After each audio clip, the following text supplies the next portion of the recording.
On the Track is a monthly web TV show about cryptozoology, natural history, green issues and whatever else the team feel like making up as they go along. Enjoy! So, what's on today's show, Mr. John? Well, Hennis, in this week's exciting episode, we bring you the second half of the CFZ Summit, featuring me, Dr. Darren Naish, and Richard Freeman. I really like the old credits.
Good afternoon, my name's John Downs. I'm the Director of the Centre for Fortean Zoology, and welcome to another episode of On the Track.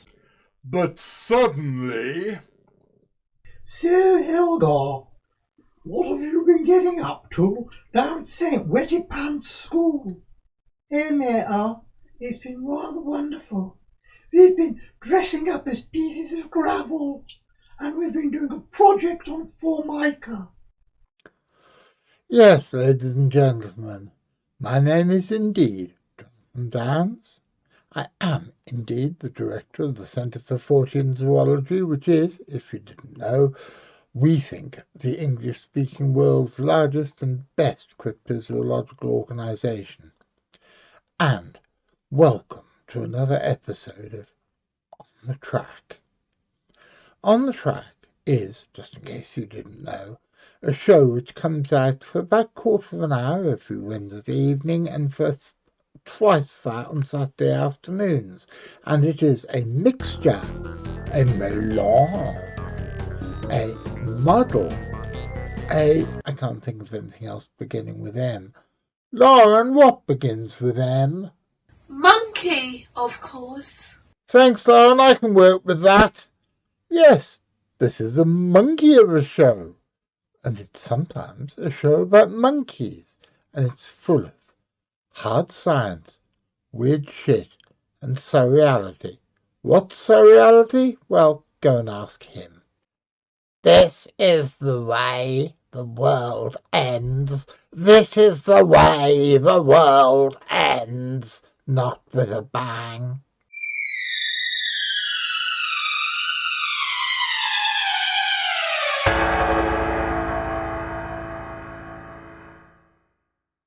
There's already a cat controversy about Madagascar because a few years ago people started capturing Felis libica type cats on Madagascar. So like African wildcats, what look like African wildcats, not domestic. The domestic cat probably is a form of this African wildcat. But on Madagascar, there's wild living cats that look like Felis libica, Felis sylvestris, and have got nothing to do with domestication apparently. And they have been, the DNA has been collected from them and tested. I don't know what the results are. But there was I'm not aware of what the latest news is on that story. Like, where have those cats where have they come from? How did they get to Madagascar? Well, personally, I think both of those stories are eminently cryptozoological. They are the sort of things that cryptozoologists should be interested in, far more than they're interested in some of the idiotic speculation that goes on online about the nature of various lake monsters and Bigfoots. That's a really interesting problem that I've been thinking about for a long time and have never been able to resolve. And I just feel that like there's completely different points of view on. Like I totally understand this is part of cryptozoology. Cryptozoology should be interested in it. Whereas if you think of the actual people that have done all the work on we've just spoken about three things: seeing a gigantic, potentially new species of living fossa, finding African wildcats on Madagascar, and finding these rangy black feral domestic cats. That's three different issues. And all the people that have done the work on this are ordinary qualified mammalogists who certainly wouldn't regard themselves as cryptozoologists, would probably be offended if you called them cryptozoologists, and probably know next to nothing about the cryptozoological writings, the cryptozoological and community. So, I don't know. Yeah. What it could do with rehabilitating, really, couldn't it? The trouble is with cryptozoology is, especially in the last 25, ever since social media became a thing, cryptozoology has been heading downhill once everybody is given an equal voice. And people who talk crap are equally respected as people who talk sense, then the whole thing has gone downhill. And things that may be parapsychological are dumped in with cryptids as well. Yeah, there's somebody who's part of the CFZ team, and I'm very, very fond of. She keeps on using the word cryptid to describe all sorts of. Yeah, a lot of this stuff is completely broken now. It's And the question is, if it's completely broken, do we try and fix it, or do you start something else? I can't find a way out of this, because I think we're talking about different fields that do overlap to a degree.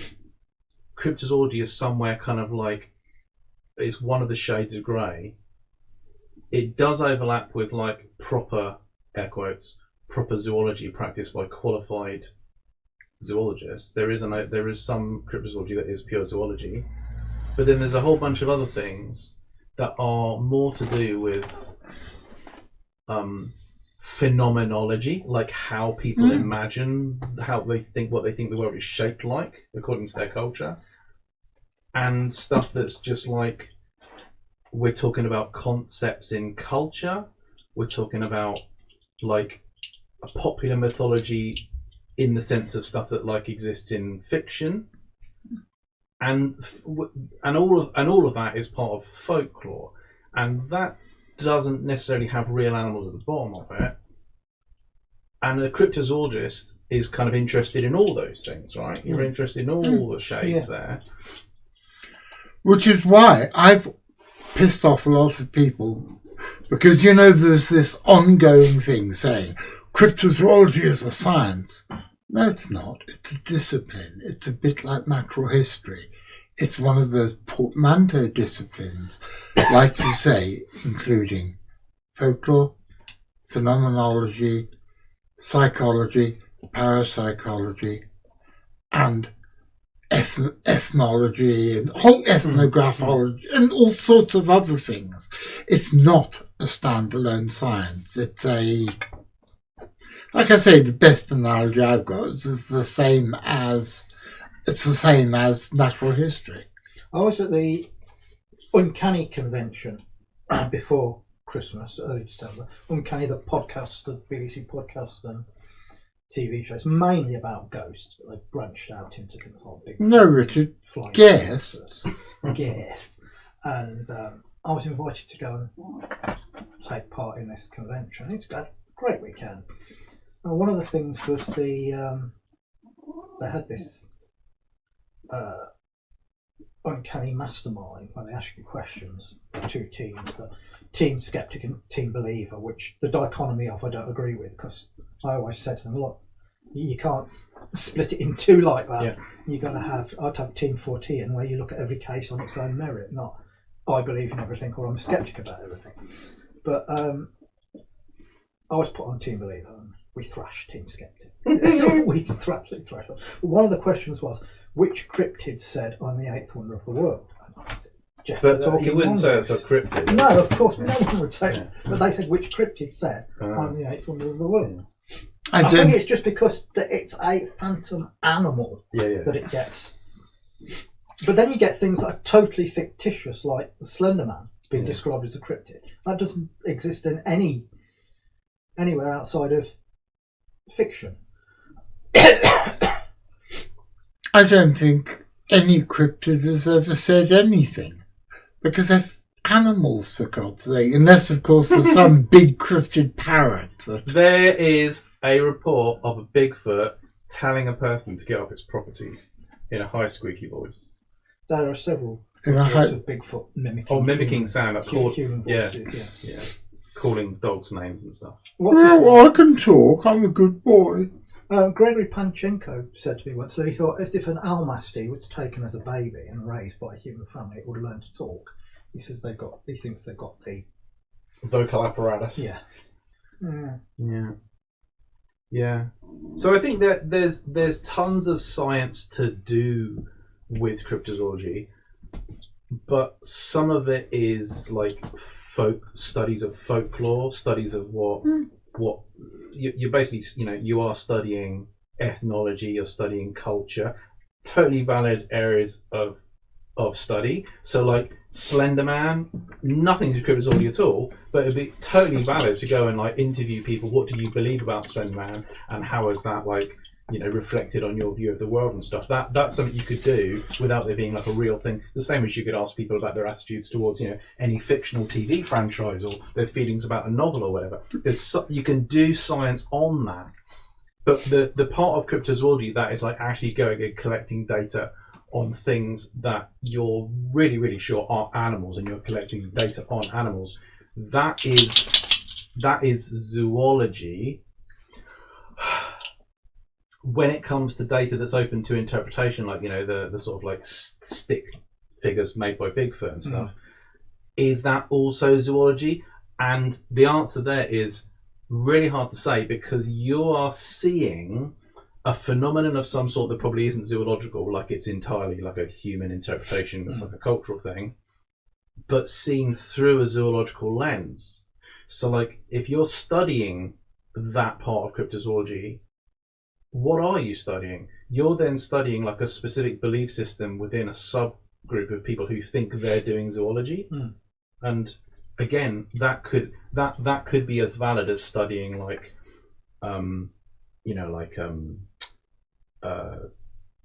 indigenous beliefs that's unconnected to like Western culture, because obviously within Western culture there's like a million sort of weird tribal beliefs and stuff, but we just tend not to describe it that way.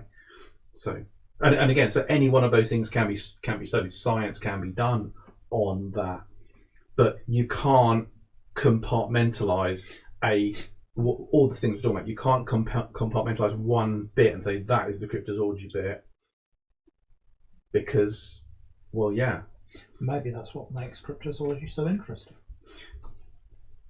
Yeah, I buy that.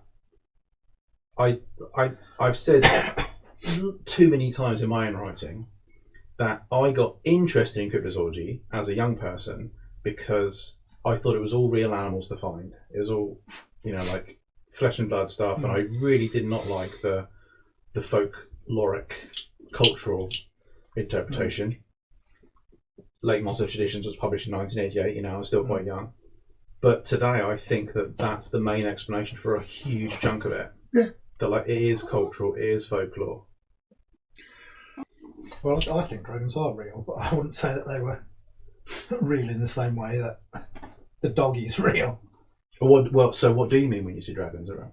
I think there's some sort of paranormal manifestation. There's some sort of very, very ancient archetype that we've carried with us as a species since at least 75,000 years ago. So what's the difference between, and that sounded like I was challenging it, which is not how I intended to phrase it. But but are you saying that it's like I was saying about kind of cultural concepts that we have, like, you know, people naturally, we belong to a group of people where if we mention like a big lake in a northern place, you, in your mind, you're populated with a lake monster, right?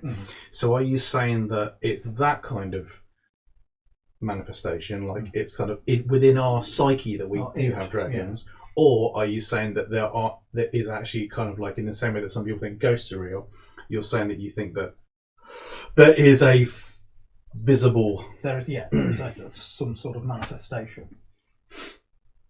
Well, it's an interesting idea. That's what my new book's about. Oh, well. And how, not just specifically on dragons, but on really weird Fortean cases, and what might be behind some of them. Some and might being the optimal words in that. Cool. Have you seen the movie Nope? Yes. What do you think of it? The one about the big jean jacket. What? It's the big called flying thing. Do you know about it? Do you know about I it? have no idea what you're talking the organic about. UFO. Yeah, It's great. It's a Constable Sky Beast movie set on an American ranch, and it eats people and horses. And it's a Constable Sky Beast. Yeah.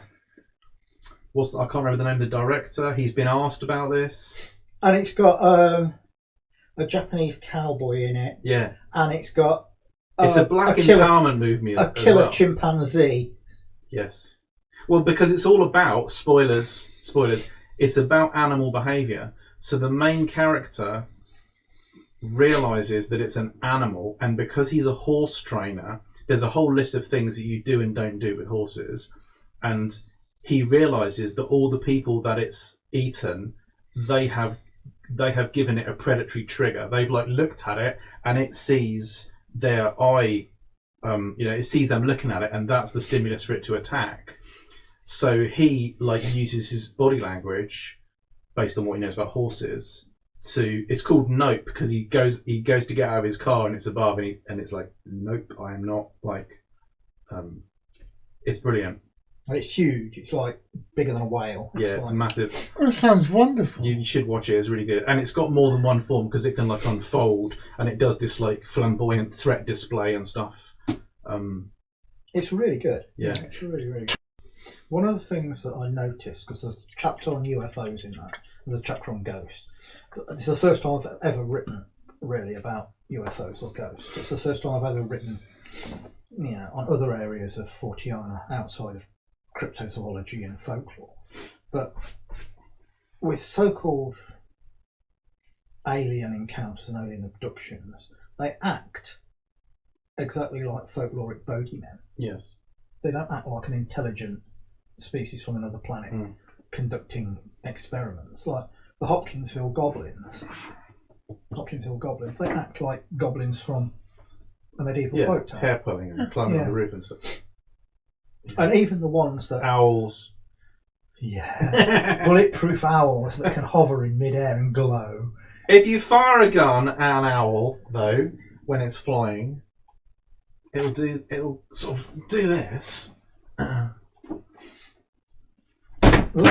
then even the ones that kidnap people and supposedly do experiments on them, just, nothing they say makes any sense. It's just gibberish. Yeah. Double talk. And none of the predictions they make come true. And then you get people that have experienced that. Then they have like poltergeist outbreaks in their homes, or they'll see a weird animal, and there's like a blending of. They will claim to see a weird animal. They will claim to have poltergeist sightings in their house. Yeah, because I think the same thing. I think it's people knowing sort of knowing makes it sound like they planned it, but yeah, they're tapping into the same like folkloric sort of motifs that have been part of, again, that culture is very much like a European monster culture. Like Whitley Strieber's, for every one of Whitley Strieber's like big-eyed greys. There's also like the little dwarfy kind of things. Little hairy dwarfs. Yeah. But there's accounts from all over, all sorts of cultures. Japanese, and South America, Africa. Of what? Greys? Of all sorts of things. Oh, yeah. There's a case from the 1890s in South Africa of a haunting in the house of a well-to-do white settler, and his daughter was saying that in the night something was pulling her hair and tying it to the bedposts. Well, the bedstead, they're old-fashioned brass bedstead. And this sounds really dodgy from looking at it from now, but he got a load of his friends in for vigil to watch her while she sleeps, and her blokes in this teenage girl's bedroom. But nice work if you can get it. and they said they seemed to, her hair seemed to be pulled by something, and she'd wake up and say that something's pulling her hair, and they'd put it in two braided pigtails to make it, but something seemed to be teasing it apart. And then at one point when they switched the lights on again, something had tied it to the bedpost. And then they said finally this thing appeared, the inverted commas ghost, and they said it looked like a giant glowing floating crab that floated around, bumped into things. I mean, what a weird thing to say. What a bizarre. Okay.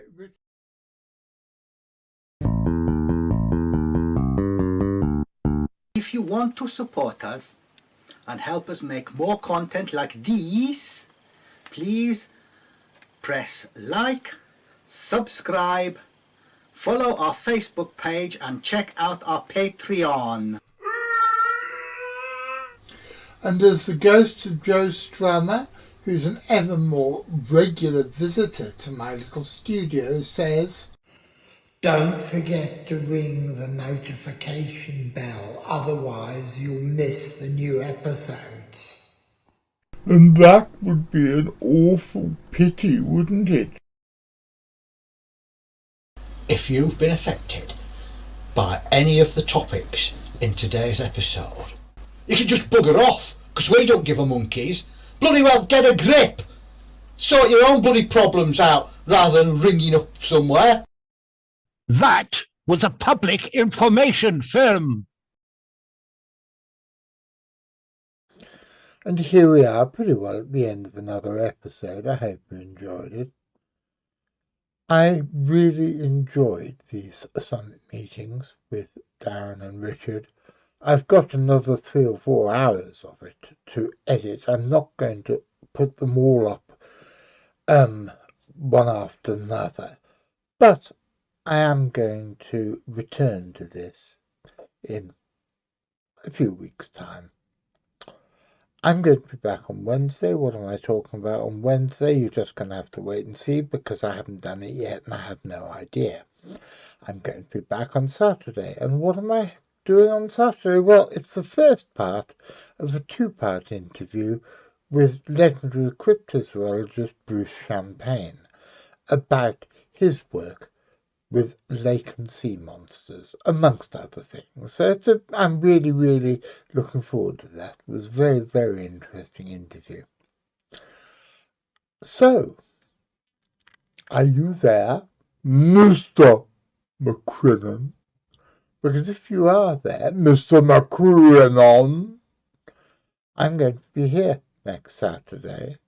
And I'm going to be doing all the stuff I normally do, all the notifications and the live chat and all the other gubbins I do on a Saturday afternoon. And if I'm there doing that, and you're there watching me, I will no doubt be seeing you.